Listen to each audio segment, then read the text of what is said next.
আসসালামু আলাইকুম। আজ শনিবার 21 জুন 2025, বাংলা 7 আষাঢ় 1432। দর্পণ টিভি ইউকে লন্ডন স্টুডিও থেকে সবাইকে স্বাগত। যুক্তরাজ্যে নিযুক্ত বাংলাদেশের হাই কমিশনার আবিদা ইসলামের সাথে লন্ডন বাংলা প্রেস ক্লাবের সাংবাদিকদের প্রশ্নোত্তর পর্ব 1। আমাকে আমন্ত্রণ জানিয়ে সতর্ক করা হচ্ছে না তো? লন্ডন বাংলা প্রেস ক্লাব বিভিন্ন সময় নানা ব্যতিক্রমী অনুষ্ঠানের আয়োজন করে থাকে।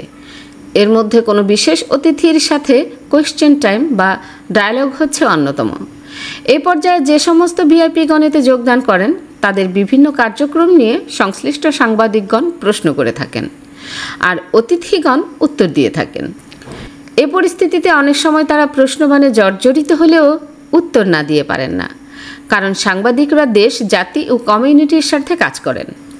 প্রেস ক্লাবের ধারাবাহিকতায় গত 19 জুন বৃহস্পতিবার অনুষ্ঠিত হল লন্ডন বাংলা প্রেস ক্লাবের আয়োজনে এক প্রাণবন্ত প্রশ্নোত্তর সভা।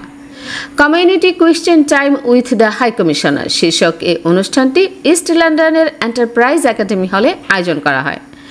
আর এই অনুষ্ঠানে অতিথি হিসেবে যোগদান করেন যুক্তরাজ্যে নিযুক্ত বাংলাদেশের হাই কমিশনার আবিদা ইসলাম। লন্ডনে কর্মরত সাংবাদিক ও ক্লাবের বিভিন্ন পর্যায়ের সদস্যদের সরব উপস্থিতিতে জমে ওঠে এই আয়োজন। উক্ত ক্লাবের প্রেসিডেন্ট মোহাম্মদ জুবায়ের এবং জেনারেল সেক্রেটারি তাইসির মাহমুদের যৌথ সঞ্চালনায় অনুষ্ঠানটি আরম্ভ হয়।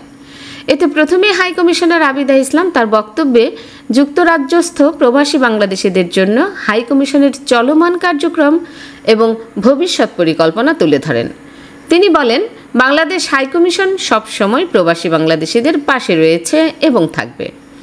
যে কোনো সমস্যায় পরামর্শের জন্য আমরা সদা প্রস্তুত। অনুষ্ঠানে যুক্তরাজ্যে বসবাসরত বাংলাদেশ কমিউনিটির বিভিন্ন সংগঠনের নেতা এবং বিভিন্ন মিডিয়ার সাংবাদিকরা অংশগ্রহণ করেন। এ অনুষ্ঠানে হাই কমিশনার এছাড়াও এ কমিশনের উচ্চপদস্থ কর্মকর্তাগণ উপস্থিত ছিলেন। তাদের মধ্যে প্রেস মিনিস্টার আকবর হোসেনের ভূমিকা ছিল অত্যন্ত সরব। পরে প্রশ্নোত্তর পর্বে হাই কমিশনার অত্যন্ত ধৈর্য সহকারে প্রশ্নগুলো শুনেন এবং সাংবাদিক ও কমিউনিটি নেতৃবৃন্দের নানা প্রশ্নের উত্তর দেন। এই অনুষ্ঠানের মাধ্যমে প্রশ্নটি করেন প্রবীণ সাংবাদিক ও লন্ডন বাংলা প্রেস ক্লাবের প্রতিষ্ঠাতা সাধারণ সম্পাদক নজরুল ইসলাম বাসন। যেহেতু অতি সম্প্রতি যুক্তরাজ্যে সফরে এসেছিলেন বাংলাদেশের অন্তর্বর্তী সরকারের প্রধান উপদেষ্টা ডক্টর মোহাম্মদ ইউনূস, তাই তার প্রশ্নটিও ছিল এর সম্পর্কিত। উল্লেখ করা যেতে পারে যে ডক্টর মোহাম্মদ ইউনূসের আগমন উপলক্ষে স্থানীয় কমিউনিটির নেতৃস্থানীয় প্রবাসীদের নিয়ে একটি অনুষ্ঠানের আয়োজনের সূচনা করা হলেও পরে তা স্থগিত করা হয়, আর এতে ক্ষোভ দেখা দেয় সকলের মধ্যে। এমত অবস্থায় সাংবাদিক নজরুল ইসলাম বাসন বলেন, এখানে যারা এসেছে তারা কমিউনিটি সাংবাদিক, কমিউনিটির মানুষ, তাদেরকে বাদ দিয়ে বা বাইরে রেখে কিছু করা হলে তা হাই কমিশনের জন্য বা দেশের জন্য ভালো হবে না। ঢাকার কথায়, ডিজিআইএফ এর কথায়, এনএসআই এর কথায় যদি আপনি চলেন তবে আমাদের কমিউনিটির কোনো সহযোগিতা পাবেন না। এই প্রশ্নের উত্তর দিতে গিয়ে হাই কমিশনার আবিদা ইসলাম উল্লেখ করেন, আমন্ত্রণ করে এখানে এনে যদি এভাবে সতর্ক করা হয় তবে তা ভালো দেখায় না। তিনি আরও উল্লেখ করেন, আগামীকাল থাকছে জুলাই আন্দোলন নিয়ে লন্ডনে ব্যবসা বাণিজ্য শুরু করা হয়ে গেছে প্রসঙ্গে একটি প্রশ্নের জবাবে হাই কমিশনারের উত্তর।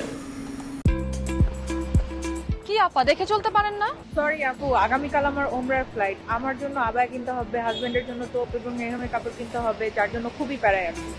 আরে আপু, এটা তো কোনো সমস্যাই না। সালমা আবায়াতে আপনি আপনার পছন্দের সবকিছু এক ছাদের নিচে পেয়ে যাবেন। তাই নাকি? তাহলে তো ভালোই হয়। Salma Abaya House, 118 Whitechapel Road, London E11JE. Are you tired from pedaling a bicycle? Then it's time to get an e-bike. Get an e-bike from JMG Bike and get 6 months free services. JMG Bike. We sell and repair. We also sell bike accessories. Visit our showroom today. Remember, for e-bike, JMG Bike. 24 ঘন্টা সপ্তাহে 7 দিন আকর্ষণীয় exchange রেটে সমগ্র যুক্তরাজ্য থেকে বাংলাদেশে টাকা পাঠান। আইএফআইসি মানি ট্রান্সফার ইউকে লিমিটেডের মাধ্যমে যখনই পাঠাবেন তখনই জমা হবে আইএফআইসি কিংবা দেশের যে কোনো ব্যাংক অ্যাকাউন্ট এবং বিকাশ ও নগদ ওয়ালেটে। মানি ট্রান্সফার করতে সার্বক্ষণিক আছে আমাদের মোবাইল অ্যাপ এবং আপনার নিকটস্থ অনুমোদিত এজেন্ট। বিস্তারিত জানতে কল করুন 02072479670 নম্বরে। আমাদের ঠিকানা 18 Brick Lane, London E1 6RF UK। IFIC money transfer UK limited, IFIC ব্যাংকের নিজস্ব প্রতিষ্ঠান।